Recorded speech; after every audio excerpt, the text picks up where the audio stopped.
మరి doctor YSR ఆరోగ్య విశ్వవిద్యాలయం ఇది 1986లో ఒక చట్టం ద్వారా ఆనాటి ప్రభుత్వం ఈ మెడికల్ కాలేజీని తీసుకొచ్చిన విషయం అందరికీ తెలిసిందే.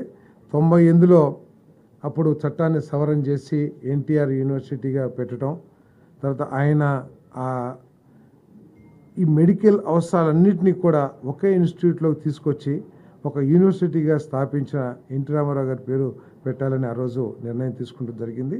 తర్వాత 2006లో doctor NTR university of health సైన్సెస్గా ఆ రోజు వైఎస్ రాజశేఖర రెడ్డి గారు కూడా నిర్ణయం తీసుకుంటూ జరిగింది. కానీ దురదృష్టం, గత ప్రభుత్వం ఒక చట్టాన్ని తీసుకొచ్చి మరి ఆ పేరుని తీసేయటం జరిగింది. తీసేసి వైఎస్ఆర్